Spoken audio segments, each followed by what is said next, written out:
Hola chicos, Historia del Arte y de la Cultura 89. Ya sé que durante los vídeos anteriores, al tratar del Islam, por deformación, digamos, muy previsible al ser español yo, pues me he ido remitiendo a muchos ejemplos del Islam en España. Pero, puesto que esta autora, María Comás, dedica un apartado posterior al Islam en España. Yo he creído oportuno porque, al fin y al cabo, si algunas cosas las vas a oír otra vez, pues siempre es bueno una vuelta de tuerca para dejar bien fijos los conocimientos. Así que te pido disculpas por las repeticiones que oigas. Dice: la cultura y el arte musulmanes en España. Me parece que ya te dije que España fue la joya de la corona para el mundo musulmán. Y todavía está en el espíritu y en los corazones de muchísimos árabes y musulmanes su querida y antigua patria, España. La España musulmana. El Califato de Córdoba. A principios del siglo VIII, el 711, ¿recuerdas? España fue rápidamente conquistada por los árabes. Bueno, luego he leído algo más y parece que tampoco fue tan rápidamente. Incluso tuvo un periodo previo de preparación y de programación. O sea, que aquello no fue tampoco un aquí te pillo, aquí te mato, de hoy para mañana, ¡hala, venga, vamos a por España! No. Hubo su programación. Ni tampoco la conquista que siempre se la tilda de espectacular, de explosiva hasta el Pirineo y más, hasta antes. Tampoco fue tan rápida, entre 10 y 15 años. Y lo que sí fueron hábiles, además de buenos guerreros, hábiles negociadores. Buscaban los círculos de descontento con las actuales autoridades y trataban de concederles rebaja de impuestos, darles los fueros que se les había quitado durante los visigodos, etcétera, etcétera. Es decir, fueron muy hábiles. Por supuesto, con esto te quiero decir que en este libro viene pues un esquema sucinto de contenido, pero que sí, teniendo la suerte que tienes hoy de tener a San Google de por medio metido hasta en la sopa, te es muy fácil abrir, buscar palabras al mismo tiempo que vas escuchando el vídeo y ampliar. Es muy bonito, es gratificante. Te aseguro que merece la pena. Dice: el dominio musulmán en España duró casi, ahora hablamos ya no solo en cuánto tiempo fue conquistado, sino cuánto duró esa permanencia de los árabes en España. Dura casi 8 siglos. Se considera como fechas del 711, de la conquista, al 1492, con la expulsión del último rey de Granada, Nazarí, por los reyes católicos, coincidente con el descubrimiento de América. Sí. O sea que son fechas fáciles de recordar. Al principio España fue una provincia dependiente del Califato de Oriente. Ahí era donde estaba el califa. Aquel califa que habíamos dicho que era al mismo tiempo papa y rey. Tenía todos los poderes. Entonces España era un emirato, que así se llamaba a las provincias o de los departamentos en que se dividía el imperio.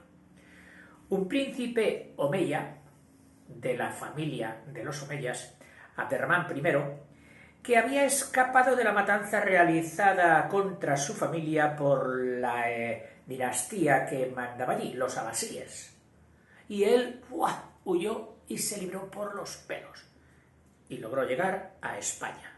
Bueno, pues este príncipe convierte a España en un emirato independiente. Un emirato independiente. Y eso lo hace en el 752. Perdón, 56. Abderramán I se declara independiente. Declara la independencia del califato de Oriente. Pero todavía como emirato. Es decir, como subclase. Y así estuvo desde el 756 hasta el 912. Y más tarde, un pariente suyo, de los omeyas también, Abderramán III, rompe también los lazos religiosos que unían aún a los emires españoles con los califes de Oriente y se proclama el califa, fundando el califato de Occidente, más normalmente llamado el califato de Córdoba. O sea, el mundo árabe ya se ha extinguido claramente, como pasó con los papas de Oriente y de Occidente, con el cisma de Oriente, o cisma de Occidente, como queráis. Pues aquí también habría un califato totalmente independiente, religioso y político, sin ninguna conexión con el de, y ese sería el califato, aquí en el 912, el califato de Córdoba.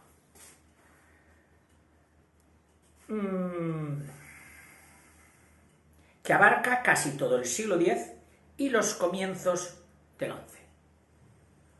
Casi todo el siglo X, hasta puede considerarse como fecha clave el 1002, la muerte de Almanzor, que habría sido el periodo más brillante del califato de Córdoba. A partir de ahí también ellos padecerían esta fiebre de dividir, históricamente me gustaría encontrar algo de las constantes que unen pueblos formando unidades mayores y dividen pueblos o dividen esas unidades mayores formando grupos más pequeños,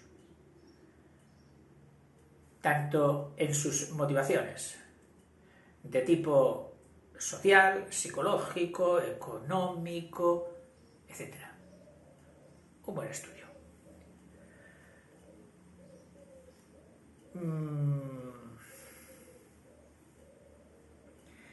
Y es el periodo de máximo esplendor del Islam español.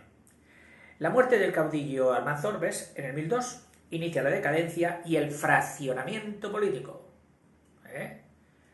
Las famosas taifas en que se subdividió el califato español, contenido solo momentáneamente por unas inyecciones de sangre joven y nueva venidas de África, que fueron las invasiones almorávides y almohades. Las grandes conquistas cristianas del siglo XIII, en 1200 y pico, es un siglo de ataques de fuerza de la parte cristiana que pugna contra el sur arábigo. Dejan el dominio musulmán de España reducido al Reino de Granada, que subsiste hasta que lo reconquistan los reyes españoles a finales del siglo XV, en 1492. Otro epígrafe: la cultura hispano-musulmana. Habíamos hablado de la cultura musulmana, ahora la cultura hispano-musulmana. La España musulmana fue uno de los países más ricos y poblados de Europa. En otros vídeos, al hablar de Córdoba, se barruntaba que había llegado próximo a los 2 millones de habitantes, compitiendo con Estambul en ser la primera ciudad de la civilización conocida.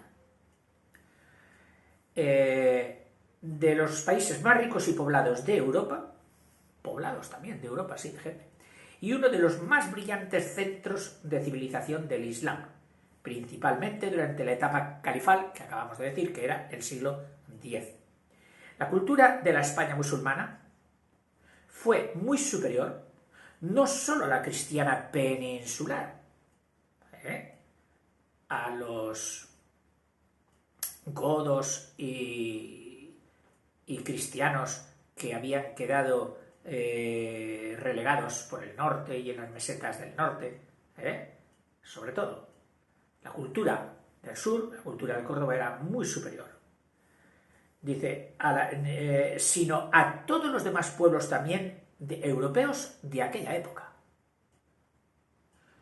Una tontería, bueno, una tontería, es una nota muy indicativa.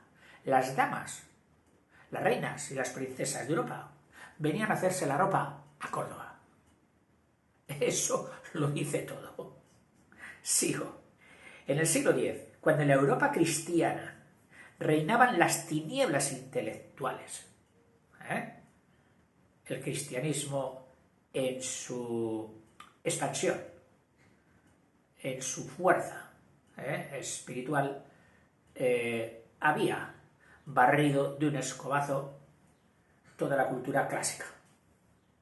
Y solamente unas pequeñas excrecencias se habían refugiado en algunos libros en los monasterios, no tantos como dicen, no tantos como se presume, porque en realidad la cultura clásica fue traída por el mundo árabe, el mundo musulmán, a su paso tanto por Oriente como por Grecia, Bizancio, todo aquello, y trajo los libros, los filósofos, los matemáticos, hasta España. Y desde España a Europa, especialmente en una tierra más abonada para estos conocimientos, que fue Italia, y donde, a base de esos conocimientos exportados de España, iría surgiendo el Renacimiento, que luego se convertiría en foco principal que revertiría al mismo tiempo sobre España, como ya hemos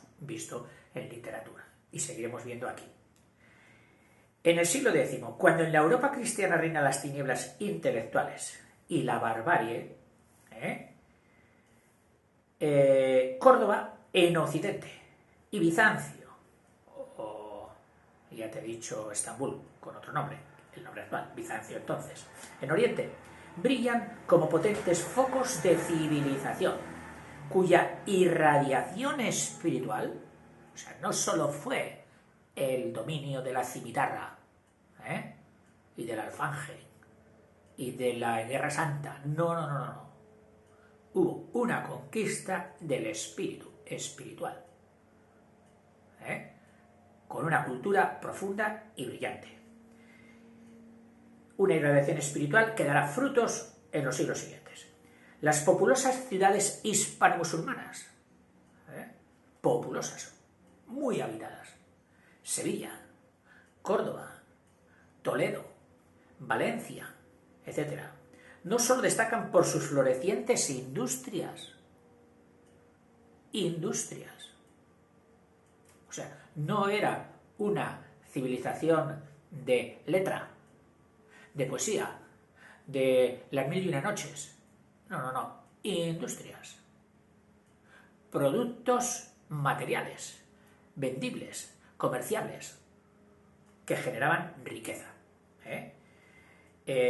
Sus florecientes industrias y su actividad comercial, sino por su esplendor cultural, sus maestros notables, que venían a aprender de todo el mundo, sus afamadas escuelas, las escuelas eran afamadas, será un síntoma de cultura de un pueblo, parece ser. Y grandes bibliotecas, entre las que sobresalió la de Alacant II. Si bien había diversidad de lenguas, el idioma oficial y literario también fue el árabe puro, que ya vimos que estaba fijado en el Corán. Fue como el Corán, lingüísticamente hablando, y en lo que respecta al lenguaje escrito, fue su Real Academia. Tal como decía el Corán, era el modelo. Y sirvió de punto de unificación para evitar una dispersión lingüística que supongo que a la larga sucedería como sucedió pues, con el latín.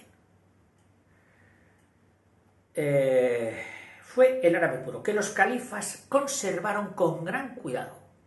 Es decir, eran conscientes de que había que conservar un software común, un programa común, y el mayor software y el mayor programa de integración social es el lenguaje. Pero a su lado convivió una lengua romance o latín vulgar. Es decir, lo que del latín que hubo durante la dominación romana siguió, se desenvolvió. Todo esto, si quieres, puedes verlo en vídeos específicos en la serie de literatura española, sobre todo en los primeros vídeos. Ahí ahondo un poquito más en este romance o latín vulgar. Que fue no solo este romance, este latín vulgar, no fue solo utilizado por los mozárabes, es decir, aquellos cristianos que vivían entre los árabes, que eran los mozárabes, cristianos que vivían entre los árabes. Sí, les permitieron tener su religión, siempre y cuando, pues, pagasen religiosamente sus impuestos y no dieran problemas. En el momento en que algún revoltoso, por ponerlo entre comillas, entendiera que debía sacudirse el yugo de los conquistadores y pagar menos impuestos, a lo mejor pues siendo conscientes del espíritu humano, para que no se los pagaran a los conquistadores, sino que se los pagaran a él. Sigo, porque la verdad es que el pueblo llano siempre ha pagado. Poquito más, poquito menos. Han ido cambiando los cobradores. Han ido cambiando los de Hacienda, dependiendo de las circunstancias. Pero el que vivía abajo, el que trabajaba con sus manos y quería sustentar su familia, tenía que pagar. Por otra parte, es una cosa lógica. Si se mira bajo el prisma de que quienes se reúnen para vivir juntos necesitan cosas comunes y esas cosas comunes han de hacerse con hucha común, pues no hay más remedio que contribuir a la formación de esa hucha. O sea que dejo, no solo cojo el tono un poco burlesco del principio, sino también el tono más matemático y formal de lo que supone una hacienda necesaria. Utilizada no solo por los mozárabes, sino también por los musulmanes españoles. Es decir, había un aprendizaje de un bilingüismo. El mozárabe, el cristiano metido entre los conquistadores árabes, aprendía el árabe, que ellos llamaban algarabía, al-arabía, es decir, hablar en árabe, que luego ha tomado connotaciones de algo ruidoso y que no entiendes. Una algarabía. Bueno, pues de ahí viene.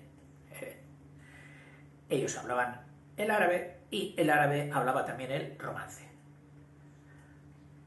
Todo aquello que facilitara la máxima relación, la máxima comunicación, la más eficaz. Si tú sabes algo de lo mío, yo sé algo de lo tuyo, nos entenderemos mejor. Otro esquema, otro epígrafe, perdón. Desarrollo científico y literario. Las ciencias más cultivadas fueron la astronomía, las matemáticas. Algunos ya estarán diciendo, uy, la medicina y la botánica. Interés por el mundo vegetal. Entre los sabios más preclaros destacan el matemático Maslama. El matemático Maslama, de Madrid, madrileño, de Madrid. Los astrónomos Azarquiel y Abenpácer. Astrónomos. Azarquiel y Abenpácer, escrito en romanización. Aunque no lo pone con M, lo pone con N. Abenpácer. Y los médicos Ben Chulchul, médicos Ben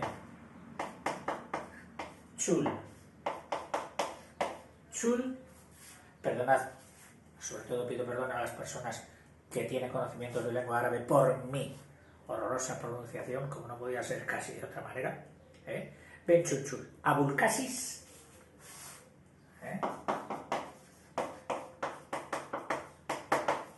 Abulcasis y Abenzoar.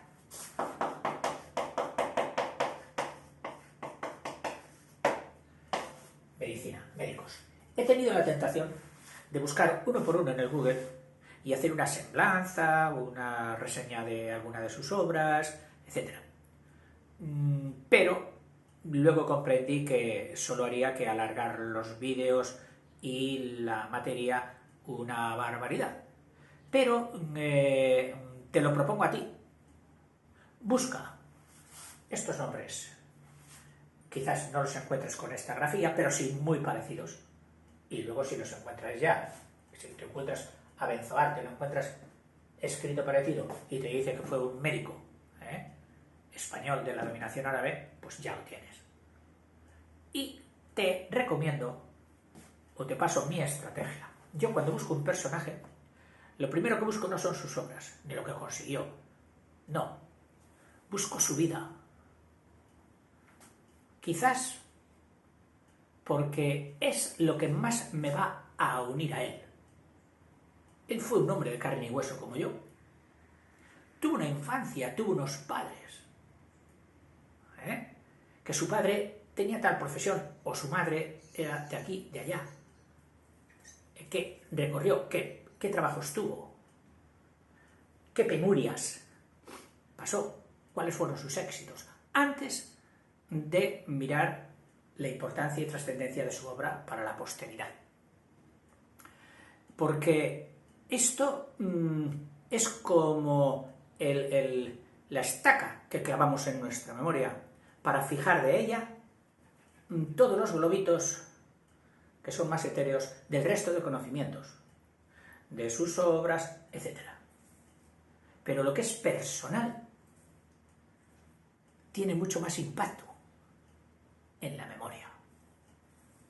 De algún personaje que te contaron, a lo mejor no recordarás ninguna de sus obras y te acuerdas de que su padre fue fontanero en aquel tiempo no se decía, fue, qué sé yo, pues un agricultor de aquellas tierras y vivió en tal pueblo, o fue perseguido, o fue cogido en la corte de tal o en la corte de cual, es decir, de rasgos biográficos. Ya me dirás si encuentras algo interesante entre estos nombres y me lo pasas por comentario, que yo lo agradezco también. Tenemos que correspondernos un poquito. Yo os suelto estos rollos y vosotros pues me dais también conocimientos a cambio. Sigo. La filosofía, vamos a ponerla aquí, ya que no la he puesto al principio como las importantes. La filosofía, que para muchos de nosotros pues es algo sí que, bueno, pero que no tiene mucho que ver para comer, poco pragmática, muy de lucubrar teorías y quedarse divagando en ellas, pero no. La filosofía, considerada, y más en aquel entonces, como madre o tronco común de todas el resto de las asignaturas, tenía mucha importancia. Y sobre todo en sus funciones o en sus aspectos de ética, de moral, de actitudes ante la vida, que influían muy potentemente en la sociedad. En la sociedad. Hablar de un Séneca o hablar en el periodo romano, pero aquí también hablaremos de otros filósofos como son. Y tuvo gran desarrollo, así como los estudios literarios, en especial la poesía de filosofía, literatura, especialmente la poesía, como no podría ser de otra manera, tratándose de el espíritu musulmán, árabe, la poesía, la historia y la geografía. Bueno, la poesía, historia y geografía. Y nos dan de filósofos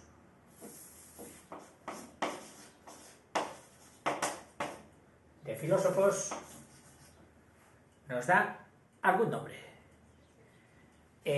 Los principales filósofos fueron Ben Masarra,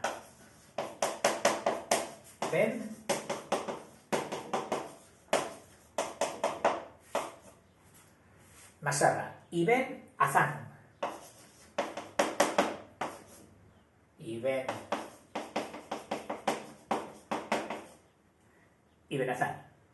entre los seguidores de Platón. Y otros filósofos, Platón, ya sabes quién va a venir aquí, Aristóteles. Entonces, tenemos aquí a estos que suenan ya más que incluso, o por lo menos a mí, a Benpace, que no solo fue filósofo, sino también astrónomo y médico. O sea, a Benpace hay que añadirle astronomía y medicina, además de estar aquí por filósofo, y sobre todo Averroes.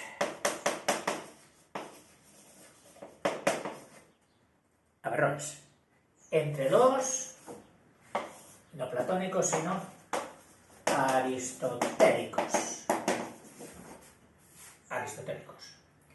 Y nos elige uno de ellos para hacer eso que te había dicho antes, un poco de biografía, etc. Dice, mira, Averroes. Vamos a poner aquí ficha de Averroes, nacido de 1126 a 1198. Y alguno dirá, profe, ¿no está en el siglo de oro del califato? No, está ya metido en las fechas en que ya estaban fraccionado el califato en las cefas, que si políticamente perdieron fuerza, lógicamente por la partición, si la unión hace la fuerza, la desunión hace la debilidad ante el enemigo. O sea, si fue débil políticamente, el periodo de Taifas, culturalmente siguió creciendo. Culturalmente siguió creciendo. O sea, las disciplinas de estudio, culturales, podríamos decir así, y las producciones culturales fueron en aumento, como lo indica la aparición aquí o la figura de Averroes en estos momentos. Insigne comentador y propagador de la filosofía aristotélica. No te lo pongo ya porque ya lo tienes aquí. Es autor de numerosas obras que se guardan, que influyeron profundamente entre los pensadores hebreos y cristianos. Es decir, el comentarista de Aristóteles influye en los pensadores hebreos y cristianos. A través de las famosas traducciones, que traducirían ahí a los libros de Averroes, ¿de dónde? Pues de la famosa Escuela de Traductores de Toledo, ETT, Escuela de Traductores de Toledo, de Alfonso X el Sabio. Imprimiendo honda huella en el pensamiento europeo. O sea, no solo ya de España, sino de Europa. Fue el primero que se esforzó en conciliar la razón y la fe. Precisamente, las tinieblas del mundo cristiano de Europa de la Edad Media fue porque no se encontraba hilazón, conexiones entre la razón y la fe. Se había abrazado la fe con muchísimo fervor y las razones que había dado el mundo clásico de unos modelos de vida, bases de unas ciencias pragmáticas, matemáticas, de física, química, etc., no tenían nexo con la fe. No tenían nexo con la fe. Y esta falta de nexo se da en múltiples anécdotas y episodios que trascendieron incluso a la Edad Media, como el famoso caso de Galileo. Con el pisotón en el suelo, pues se mueve sobre el heliocentrismo. Y que todavía habría en la expansión renacentista, tampoco supuso una vuelta de la tortilla, de decir hasta aquí ha mandado la fe, ahora manda la razón. No, aquello fue oscilando y fue entreverándose paulatinamente. Todavía hoy tenemos resquicios de fundamentalistas que no aceptan que la razón, la ciencia, lleve la contra a sus libros religiosos malinterpretados, por supuesto. Porque los estudiosos de estos libros religiosos tienen en cuenta las circunstancias y el momento en que fueron escritos y qué querían decir y qué es lo importante a salvaguardar de aquellos escritos, de aquellas explicaciones. Y hasta qué punto hay que mirarlo como la forma de hablar de aquellos momentos y a la luz de los conocimientos que se tenían entonces. No nos podían hablar de átomos, aunque el átomo, precisamente, era ya una idea, como idea, una creación de la filosofía griega, como idea. Pero, digamos, de los electrones y de los protones y de los espines y de los muones no nos podrían hablar. Entonces dar una explicación del mundo que les rodeaba, sin tener en cuenta estos aspectos, es algo que ha tenido que ir cambiando progresivamente. No podemos fijarnos y decir, no, es que la Biblia, el Corán, los Vedas, dicen que esto, pam, pam. No. Tenían otro sentido, el sentido de impactar en las masas de entonces y utilizaban pues, los supuestos y los parámetros que se entendían entonces como buenos.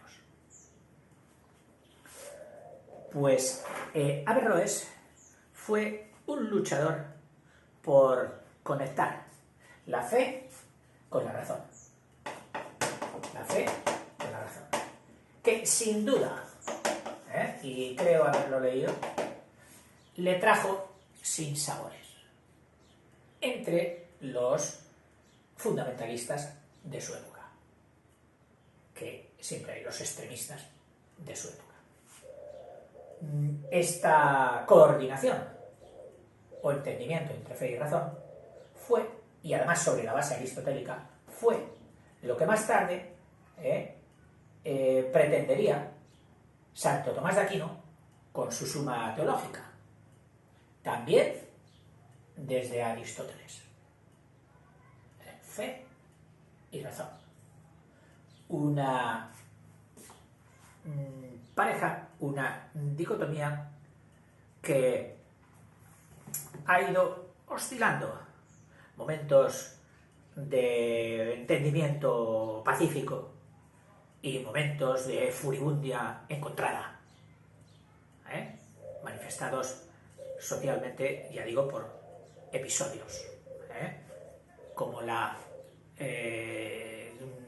creación, no en España, creación me parece que fue, si no en Ginebra, en un país de estos, del centro de Europa, que se creó la Inquisición, que luego sí se extendió por toda Europa y tuvo cierto predicamento, calculo yo, no más, quizás un poquito más, porque claro, al ser el país eclatante, es decir, el país explosivo que llegó a ser un imperio, pues todo lo que él tenía fue puesto más en candelero para ser criticado, juzgado, considerado y opinado.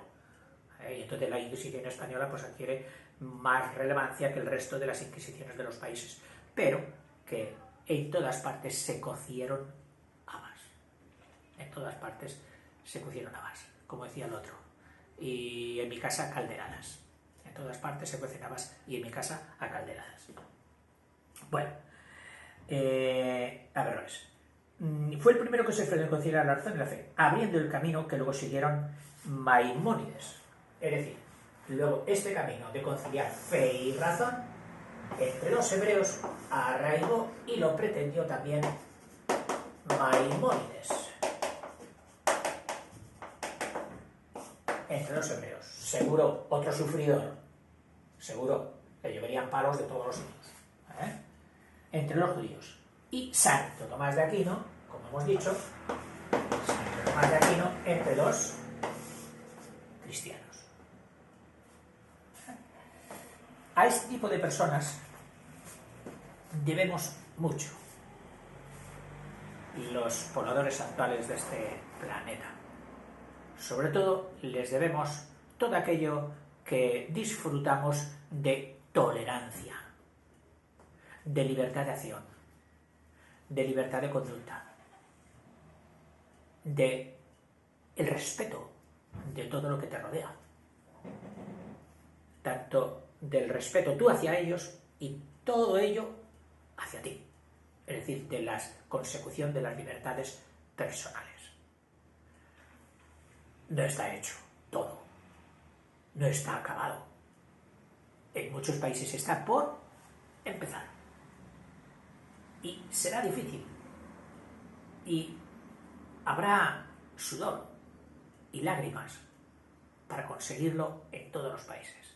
Pero yo creo que la gente de bien deberíamos echar un cable a todas las personas que en sus países están no protegidos, están postergados por razón de sexo, sobre todo, por razón de cultura, por razón económica, como clases inferiores. Les teníamos que echar un cable moral y, si es necesario, un cable económico también. ¿Por qué no? Cuanto más hagamos por ellos, más estaremos haciendo por nosotros. Porque el mundo es dinámico y si no se avanza en un sentido, se está avanzando en el sentido contrario. No hay un entente anquilosado, no. O hacemos fuerza en un sentido, aquello de que se expresaba con esos refranes. El que no avanza, retrocede. Y lo que no hagamos por el triunfo de la igualdad entre nuestros semejantes y nuestro entorno, lo estamos contribuyendo a que avance el contrario, el triunfo de la desigualdad. Ya me he pasado un poquito de hora y todavía queda pues cosas muy enjundiosas que prefiero explicarte en el vídeo siguiente. Hasta luego, chicos.